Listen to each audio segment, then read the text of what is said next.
Kita masuk ke bab kelima, yaitu kekuatan kelima bahwa istighfar bisa mendatangkan rezeki dan anak. Allah Subhanahu wa ta'ala berfirman di dalam surat Nuh ayat 10 dan 12, 10, 11 dan 12. Surat Nuh ayat 10 sampai 12. A'udzubillahi minasyaitonirrajim. Bismillahirrahmanirrahim. Faqultu astaghfiru rabbakum. Faqultu istaghfiru rabbakum innahu kana ghaffara. Saya berkata kepada jamaahku, kepada kaumku, beristighfarlah kepada Rabb kalian. Faqul tastaghfiru rabbakum innahu kana ghaffara. Sesungguhnya Tuhan kalian, Rabb kalian ini adalah Maha Pengampun.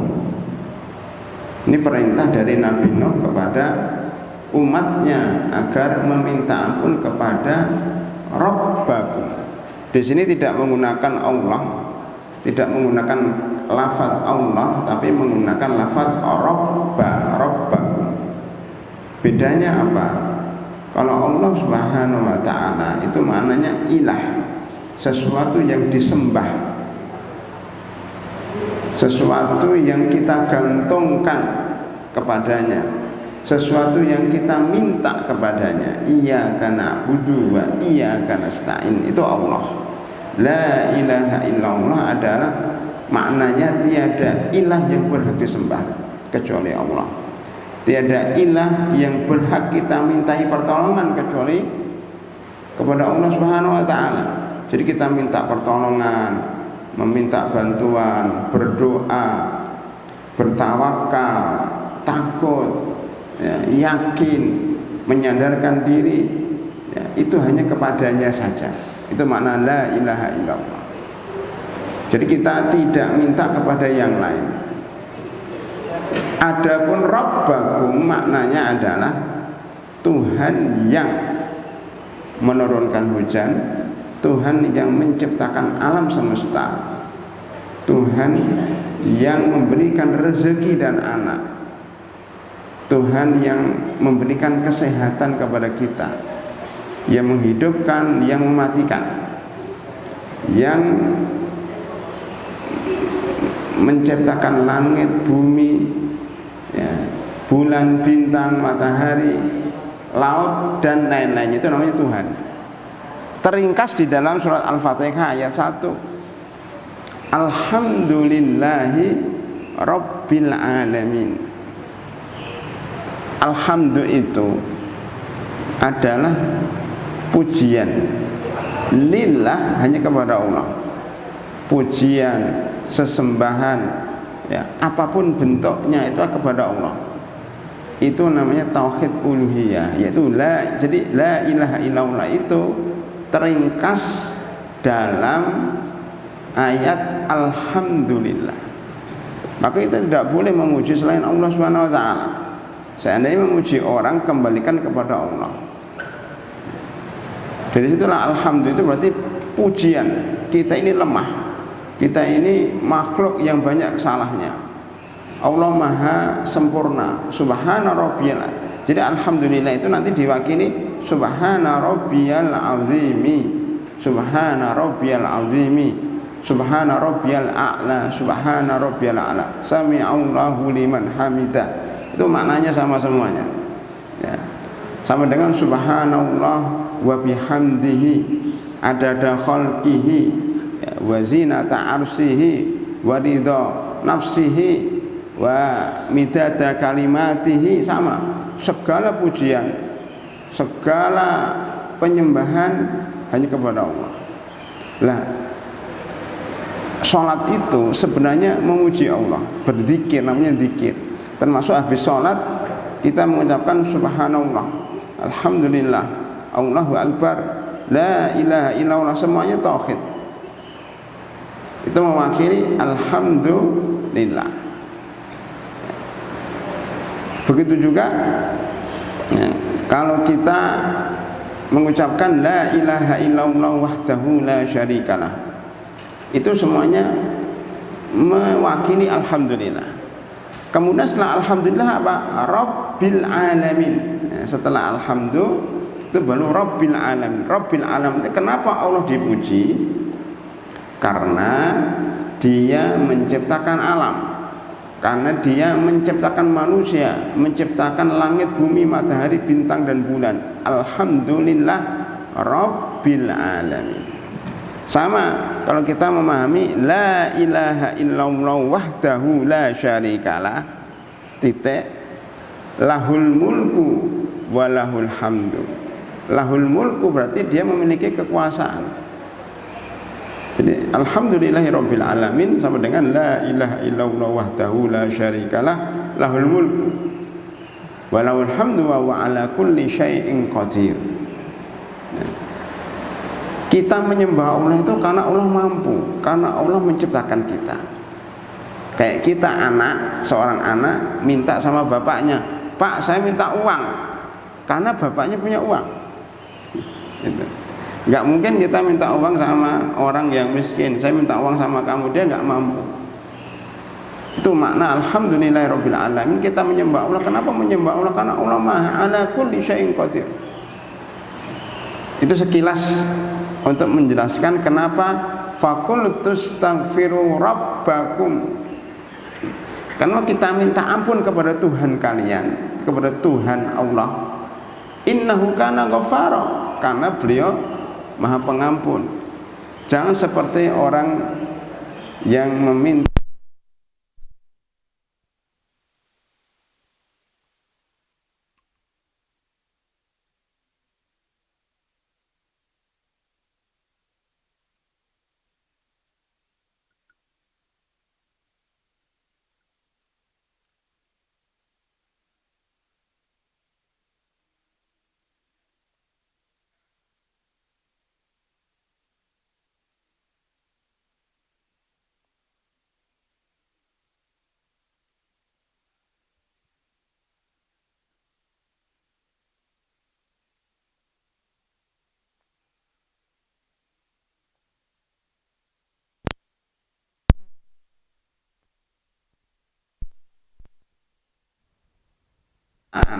akibatnya apa?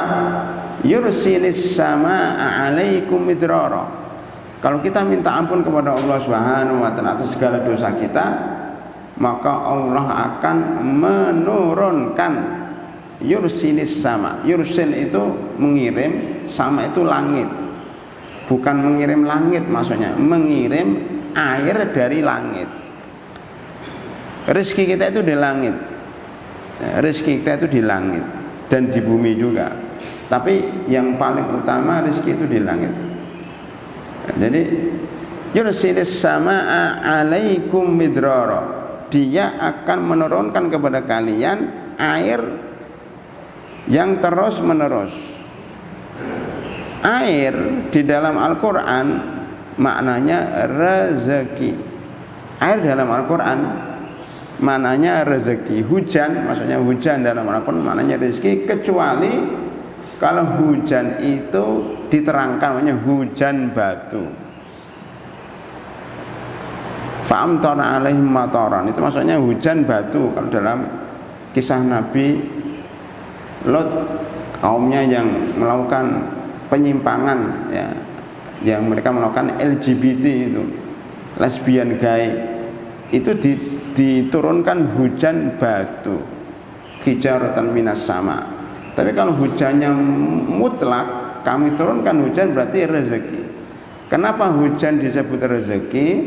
Karena dengan hujan maka tanah itu akan subur. Kalau tanah subur maka akan keluar tumbuh-tumbuhan. Sampai zaman sekarang, para hadirin rahimakumullah, walaupun zaman modern seperti ini, zaman industri,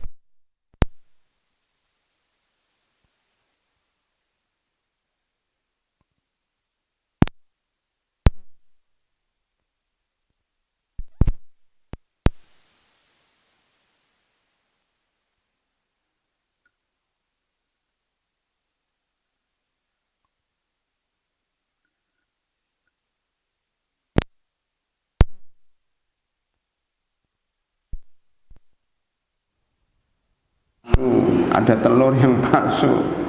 Tapi kita ketahui bahwa itu nggak sehat dan bahkan membawa mudarat. Berarti kita masih membutuhkan hujan. Dari hujan itu muncul tumbuh-tumbuhan dan buah-buahan serta sayur-sayuran. Di mana saja, termasuk di Indonesia. Indonesia pun sampai mengimpor beberapa produk dari luar negeri. Jadi dunia ini walaupun sudah sampai pada tingkat teknologi yang canggih, tetapi masih membutuhkan tanah dan membutuhkan air hujan. Ini udah mukjizat Allah yang tidak bisa kita tolak para hadirin rahimakumullah. Jadi sekali lagi, hujan yang turun itu adalah rezeki. Pada zaman dahulu, pada musim kemarau di Indonesia saja umpamanya, di beberapa daerah itu musim paceklik, artinya tidak turun hujan. Kemudian para petani mengeluh karena banyak tanaman-tanamannya tidak tumbuh, tidak bisa panen, gagal panen. Kalau gagal panen berarti kekeringan berarti mereka kelaparan. Kayak di Afrika. Di Afrika itu hampir tiap hari puluhan anak-anak meninggal dunia karena tidak turun hujan. Jadi tidak turun hujan itu menyebabkan kematian. Sampai-sampai ketua utusan PBB yang diutus ke Afrika untuk memberikan bantuan kemanusiaan kepada rakyat yang mati kelaparan. Mereka membawa bantuan, membawa sapi, membawa kambing, membawa daging, membawa makanan ke Afrika, tetapi masih tidak mencukupi untuk membantu mereka. Kita makan daging, makan ayam, makan makanan beras dan sebagainya, butuh air. Kita beras dimasak butuh air, kita masak daging butuh air. Jadi tidak banyak manfaatnya sembako kalau nggak ada air. Maka sampai-sampai ketua ini mengatakan tidak ada jalan keluar untuk membantu rakyat Afrika dari kematian massal kecuali turun hujan. Jadi hujan ini para hadirin adalah penghidupan. Makanya di sana ada tiga malaikat yang menjadi pemimpin para malaikat, presidium malaikat, ketua para malaikat itu ada tiga malaikat yang top ya, ada tiga. Siapa itu? Jibril, yang kedua Mikail, yang ketiga Israfil. Dalam doa istiftah, doa malam, dan doa ini bisa kita hafal oleh siapa ingin menghafal untuk istiftah apa saja, bisa sholat sunnah, bisa sholat malam, bisa sholat 5 waktu, juga bisa menggunakan doa ini. Allahumma robba Jibrila wa Mikala wa Israfila fatiras samawati wal ard alimul ghaibi was syahadah anta tahkumu baina ibadika fima kanu fi yahtalifun ihdini limahtalifa fi minal haqqi bi'idnik innaka tahdi man tasya'u ila siratim mustaqim. Di awal doa ini ada tiga. Ya Allah, Tuhannya Jibril, Tuhannya Israfil, dan Tuhannya Mikail. Pertanyaannya, kenapa cuma 3 malaikat? Kan malaikat banyak. Kenapa disebut cuma 3? Jawabannya, 3 ini topnya malaikat, pemimpinnya malaikat. Apa hikmahnya? 3 malaikat inilah yang memberikan kehidupan kepada manusia melalui Allah Subhanahu wa ta'ala, melalui izin dari Allah Subhanahu wa ta'ala. Jibril alaihissalam memberikan kehidupan hati melalui wahyu. Jibril tugasnya menurunkan wahyu. Wahyu itu adalah kehidupan hati. Banyak hati yang mati bisa hidup dengan Al-Quran. Wa kadzalika auhayna ilaika ruhan min amrina. Dalam surat Asy-Syura ayat 52, surat 42 ayat 52. Demikianlah kami menurunkan roh, maksudnya menurunkan Al-Quran yang merupakan roh dari jiwa kita. Jadi kalau nggak ada Al-Quran, hati orang itu mati. Kalau udah hatinya mati, dia nggak kenal Allah, nggak kenal Rasulnya, dia masuk neraka nanti. Karena hatinya mati, tidak hidup. Sebelum mati ada namanya hati yang sakit, orang munafik.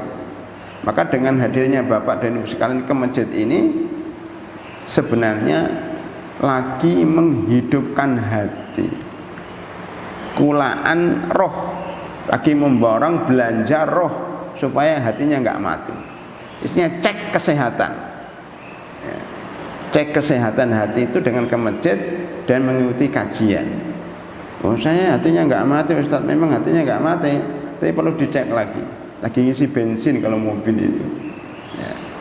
Supaya kita itu ada bensin, ada semangat hidup, ada keyakinan itu dengan roh, dengan Al-Quran. Jibril. Yang kedua, Mikail. Mikail ini tugasnya menurunkan hujan. Hujan itu menghidupkan tanah yang kering, otomatis menghidupkan manusia dan seluruh makhluk yang ada di muka bumi. Yang ketiga, Israfil. Israfil ini tugasnya meniup trompet. Trompet sangkakala pada hari kiamat. Wa nufikha fis-suri fasa'iqa man fis samawati wa man fil ardi illa man sya'allah. Tsumma nufikha fi ukhra fa idahum qiyamun yanzurun. Di akhir surat Az-Zumar. Dan nanti pada hari kiamat akan ditiup 2 kali ya. Yang niup siapa? Israfil. Ditiup trompet 2 kali, sangkakala 2 kali. Tiupan pertama itu mematikan seluruh yang ada di langit dan bumi, termasuk para malaikat, mati semuanya. Illa man sya'allah, kecuali yang Allah kendaki, termasuk Israfil nggak mati. Oh, dia trompet gimana mati? Dan niup trompet tuh gitu. Mungkin kita nggak tahu, setelah niup dia mati juga. Kemudian summa nufikha fi ukhra fa idahum qiyamun yanzurun. Kemudian ditiup lagi trompet itu, maka semuanya bangkit lagi dari kuburan. Kemudian mereka digiring ke padang mahsyar. Nah, itu. Tentunya niup Israfil lagi. Berarti kalau seandainya Israfil mati, dihidupkan oleh Allah dulu, suruh niup. Kayak muadzin itu loh. Sebelum orang bangun, muadzin ya, yang mengadzankan. Itu Israfil menghidupkan orang yang mati dalam kuburan untuk ya digiring ke padang mahsyar. Jadi ada 3 ya, Jibril, Mikail, Israfil. Tolong diingat-ingat.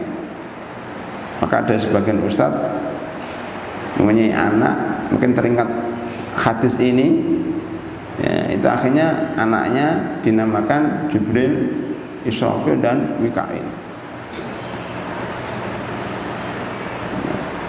Itu karena 3 yang menghidupkan. Apa hubungannya dengan pelajaran kita? Hubungannya bahwa Mikail adalah malaikat yang menurunkan hujan, yang merupakan kehidupan kita. Bagaimana kita bisa dapat curahan hujan yang cukup? Dengan istighfar. Faqul tastaghfiru rabbakum innahu kana ghaffara yursilis samaa alaikum bidrara. Sambil dihafal, Pak. Kita ulang-ulang itu maksudnya sambil dihafal. Yursilis samaa alaikum bidrara wa yumdidkum madada, yumdid madada ya, jadi yumdid amda ya, amadda yumdid artinya memberikan bantuan, memasok. Wa yumdidkum bi anwalin wa banin.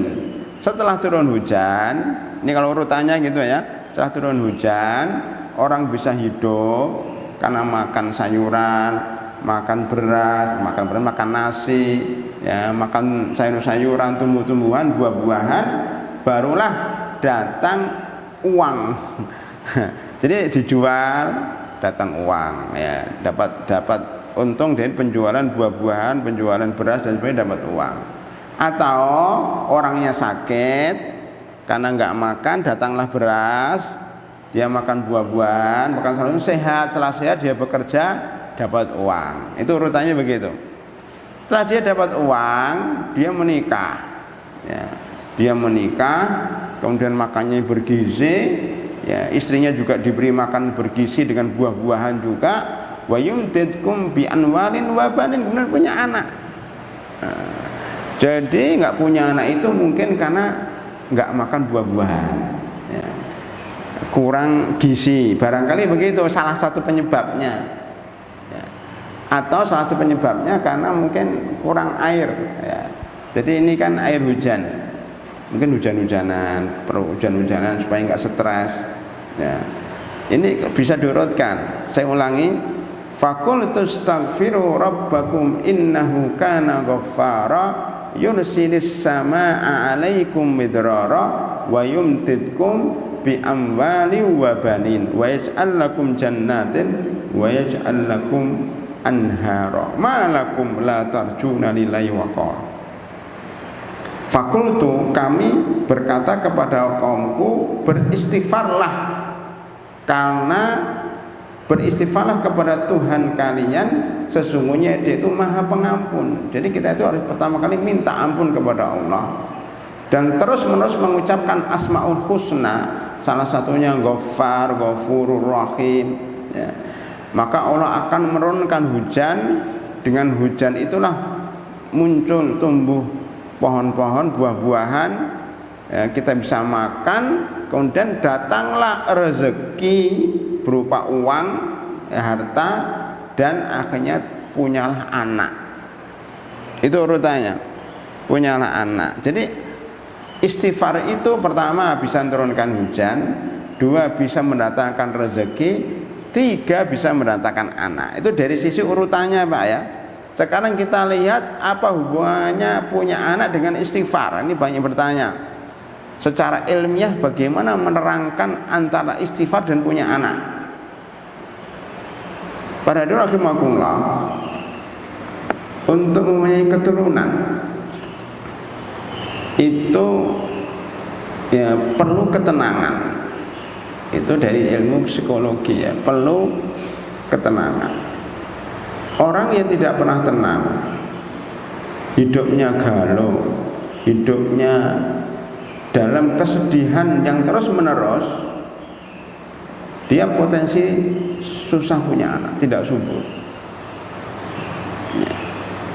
Nah, dengan beristighfar dia akan tenang hidupnya. Begitu juga dosa itu, para hadirin, dosa itu menghambat rezeki dan anak. Dosa itu menghambat rezeki dan anak. Jadi dosa ini bisa menghambat rezeki dan anak. Dalilnya apa? Surat Al-A'raf 97.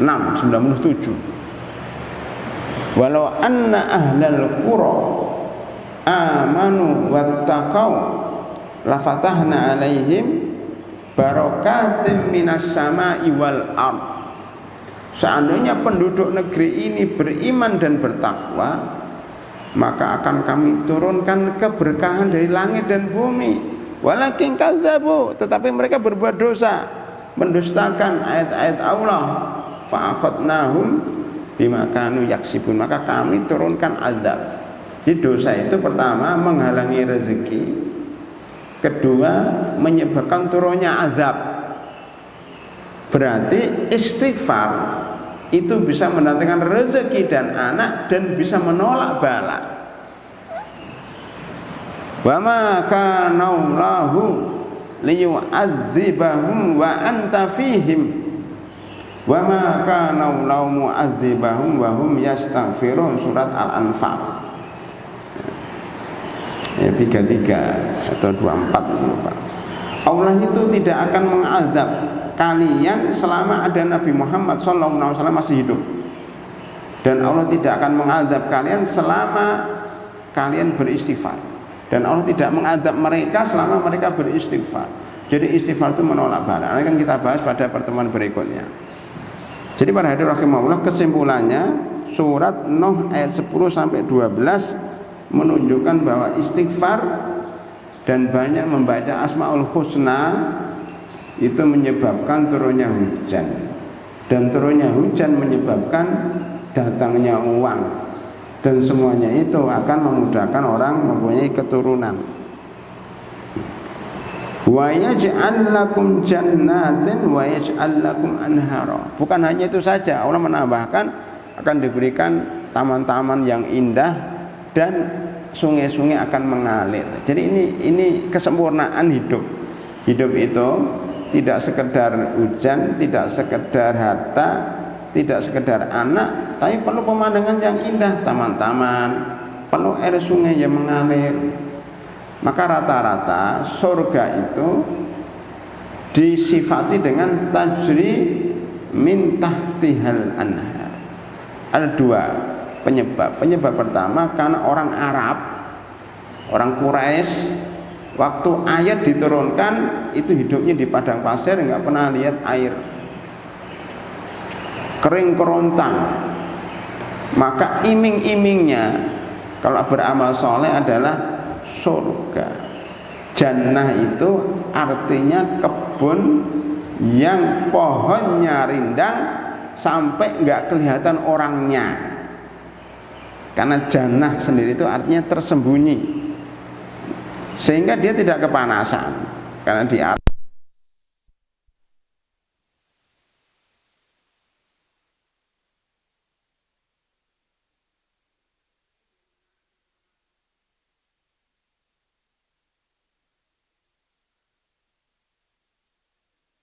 Biasanya memohon kepada rakyat agar meninggalkan dosa. Surat istisqa itu sholat minta hujan. Ya, mereka bersimpuh di hadapan Allah di tanah lapang, mengaku bahwa mereka berbuat dosa supaya diturunkan hujan. Maka hujan turun dengan sholat istisqa. Ya. Maka saya bacakan di sini pernyataan dari salah seorang ulama di dalam tafsir Al-Quran Al-Azim karya Ibnu Katsir. Tafsir Ibnu Katsir mengatakan yang artinya, oleh karena itu dianjurkan membaca surat ini di dalam sholat istisqa. Nah, dalam sholat istisqa itu dianjurkan membaca surat Nuh ayat 10 hingga 12. Menurut Ibnu Katsir ya.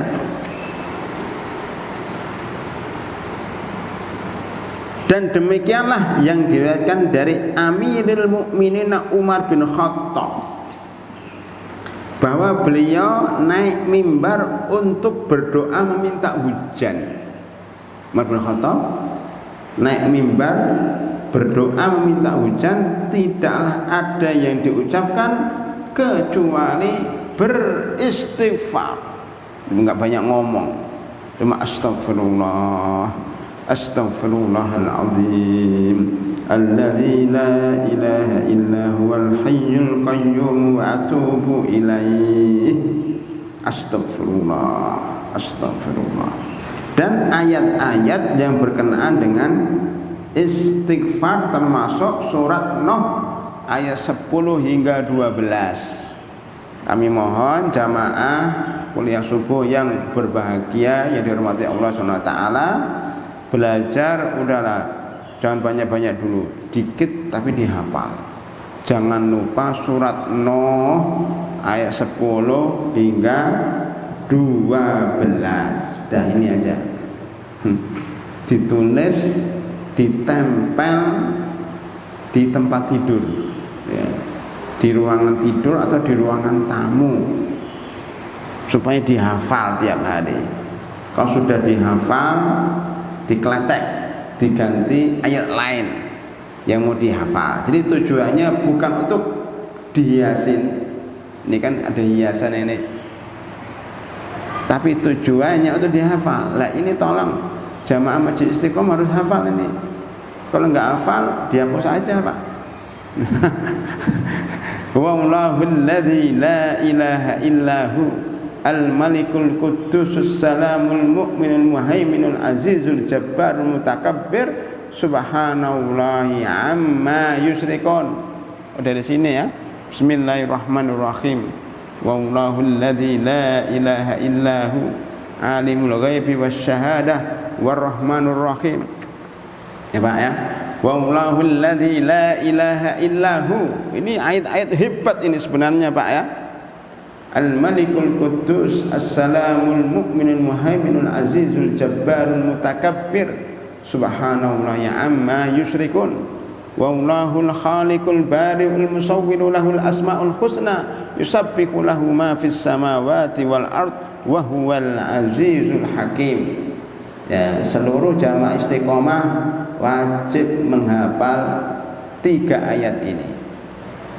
Karena sudah terlanjur tulis di masjid itu masuknya ayo hafal. Dan imam sholat diharapkan banyak menghafal surat ini. Gitu Pak.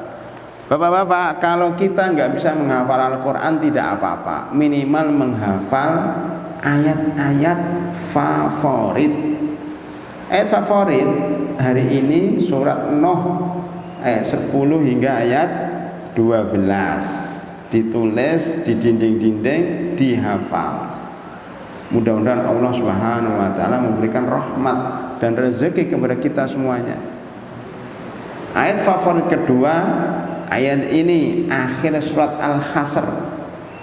Ayatnya 22, 23, 24. Nah, gitu Pak ya.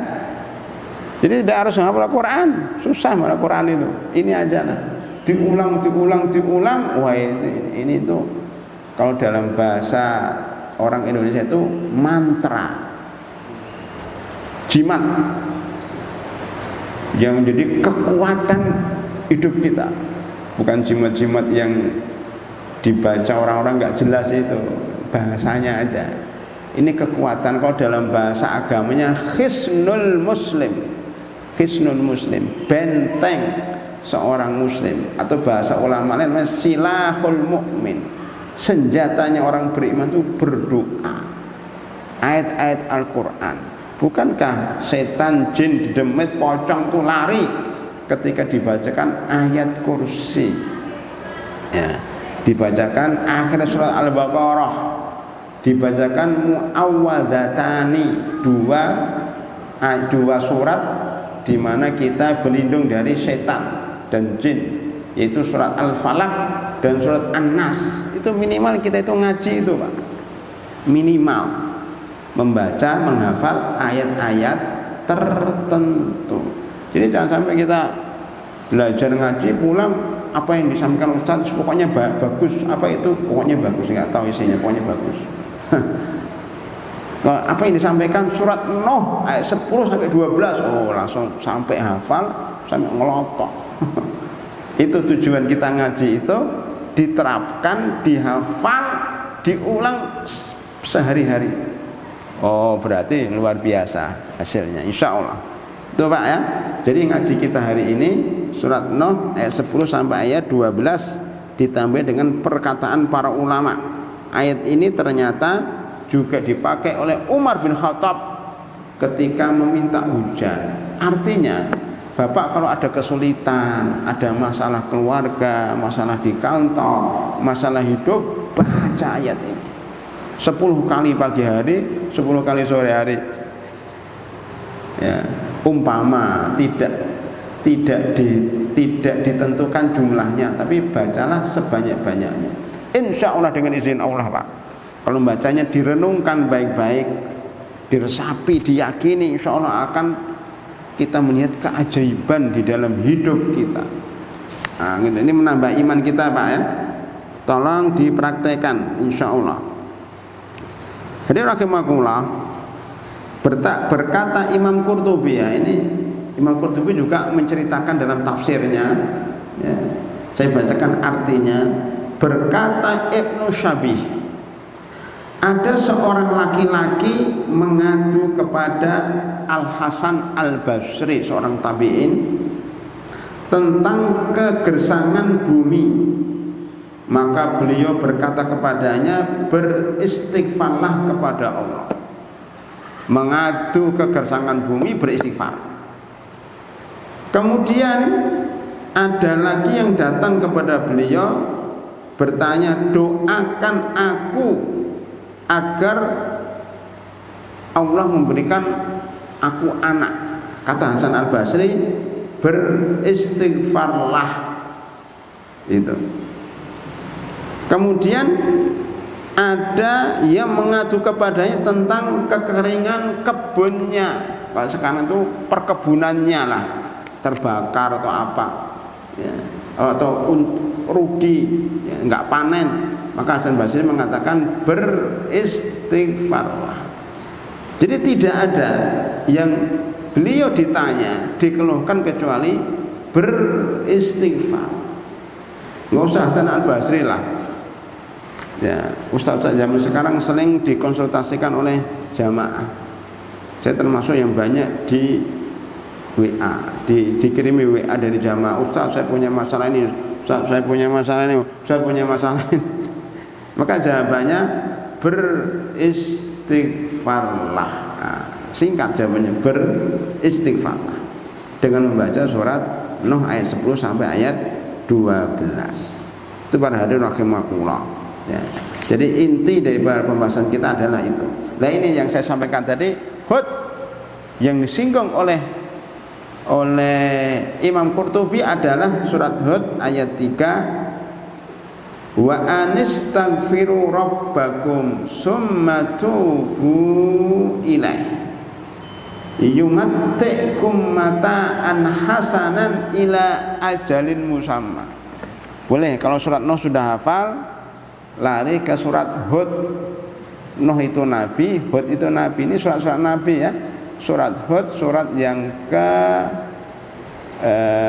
11 ya, habis Yunus Hud, habis Hud Yusuf, habis Yusuf Ar-Ra'du, habis Ar-Ra'du surat Ibrahim. Jadi Yunus Hud, surat Hud surat ke-11 ayatnya 3. Apa bunyinya? Wa anistaghfiru rabbakum summa tubu ilaihi. Bedanya Pak dengan surat Nuh, surat Hud itu ditambahi taubat, istighfar dan taubat. Dulu pernah saya terangkan di awal pembahasan buku ini, istighfar itu meminta ampun atas dosa masa lalu. Taubat meminta ampun agar dihindari dari dosa di masa mendatang.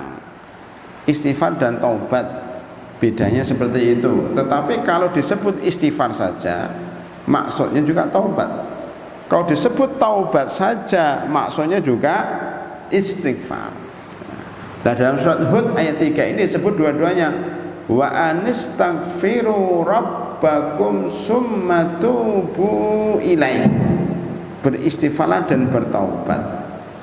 Yumatti'kum mata'an hasanan ila ajalin musamma.